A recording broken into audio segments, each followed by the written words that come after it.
अडानी 16 सितंबर 2022 को ये कद था, दूसरे नंबर पर थे। 24 जनवरी रिपोर्ट आने के बाद तीसरे नंबर पर आ गए। 27 जनवरी 7वें नंबर पर आ गए। 1 फरवरी रईसों में 15वें नंबर पर आ गए। 2 फरवरी रईसों में 17वें नंबर पर आ गए और 3 फरवरी यानी कि आज अडानी रईसों में 21वें नंबर पर। तो एक एजेंसी की रिपोर्ट ने कैसे दूसरे नंबर पर दुनिया में जो आदमी था उसे 21वें नंबर पर पहुंचा दिया, अब आप समझ सकते हैं। ये आप देख रहे हैं कि आखिर अडानी कहां पहुंचे हैं, ये मैं आपको बताऊंगा। अडानी पर आखिर आरोप क्या है उससे पहले आपको ये बताता हूं कि अडानी पर जो आरोप है, पहले वो समझ लीजिए कि बहुत कम लोग जानते हैं। रिपोर्ट तो आ गई है, लेकिन रिपोर्ट में है क्या वो मैं आपको बताता हूं। अडानी पर दरअसल आरोप ये है कि अडानी ग्रुप ने शेयर मार्केट में हेराफेरी की, ये आरोप है।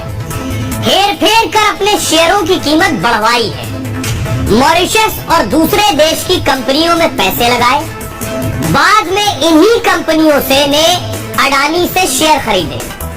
विदेशी कंपनी के शेयर खरीदने से अडानी पर भरोसा बढ़ गया, इससे अडानी के शेयरों की कीमतें बढ़ गई। मतलब फर्जी कंपनियां बनाकर शेयरों की कीमत बढ़वाई है। अडानी ग्रुप पर 2.20 लाख करोड़ से ज्यादा का कर्ज है। अडानी ग्रुप ने हैसियत से ज्यादा कर्ज ले रखा है, यह आरोप है। कई कंपनियों ने शेयर गिरवी रखकर कर्ज लिया है। बैंकों के पास वसूलने के लिए शेयर के अलावा कुछ नहीं है। हिंडनबर्ग की रिपोर्ट में मनी लॉन्ड्रिंग का भी आरोप है। ग्रुप की 7 कंपनियों के शेयर 85% तक ज्यादा है। ये जो रिसर्च हिंडन रिसर्च एजेंसी जो है उसकी रिपोर्ट में ये आरोप लगाए गए। इन आरोप लगाए जाने के बाद आपको बताऊं कि आखिर अडानी कैसे टॉप से नीचे गिरे हैं वो देखिए जरा। ये आप देख रहे हैं, तो बताने जा रहा हूं अडानी पर कौन सी बड़ी बड़ी एजेंसियों ने अभी भी यकीन जताया है। देखिए जरा, अडानी की रेटिंग पर फिलहाल कोई असर नहीं हुआ है। 8 कंपनियों की फिच रेटिंग मिली है। अडानी ग्रुप के कैश फ्लो पर असर नहीं है। अडानी को लेकर हालात पर फिच की नजर है। अडानी की रेटिंग्स पर तुरंत कोई असर नहीं हुआ है। फिच रेटिंग्स दुनिया की बड़ी क्रेडिट रेटिंग एजेंसी है, अमेरिका की एक क्रेडिट रेटिंग एजेंसी है। मूडीज की बात कर रहा हूँ, अडानी की कंपनियों पर फिलहाल असर नहीं है, मूडी का कहना है। अडानी की 3 कंपनियों को मूडीज की रेटिंग है।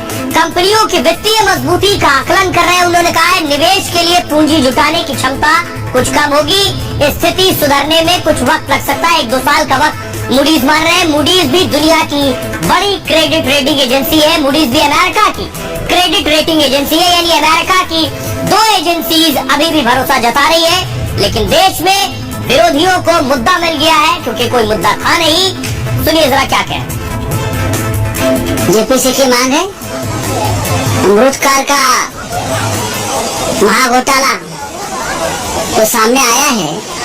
खास करके LIC और स्टेट बैंक ऑफ इंडिया में जो लोगों का पैसा है उसके बारे में बहुत चिंता है लोगों को। देखिए, अगर कोई प्रॉब्लम नहीं, कुछ गलत हुआ नहीं तो क्या दिक्कत है।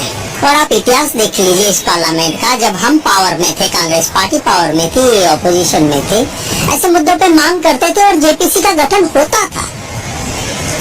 अगर कोई चोरी नहीं हुई, गलत नहीं हुआ, आपके दोस्त का सब चंगा सी, तो जेपीसी करने दो ना, क्या दिक्कत है। तो ये ऐसा इशू है भी नहीं, बीएससी तय कर देगी। पर पहले बीएससी में तय हुआ है, धन्यवाद प्रस्ताव पर चर्चा, उसको चर्चा जाए। अच्छा, चर्चा करते समय कुछ भी बोल सकते हो आप, ये बड़ा विषय है ना। तो भी उनके समझ में नहीं आ रहा, उनको शायद हाउस चलने नहीं देना है, इस वजह से ऐसा कर रहे हैं। हम रिक्वेस्ट कर रहे हैं उनसे कि हाउस को चलने दें। राष्ट्रपति जी ने जो अभिभाषण दिया उस पर धन्यवाद प्रस्ताव की जो परंपरा है, उस परंपरा को वो डिस्टर्ब नहीं करें, उसको नहीं तोड़े तो अच्छा है।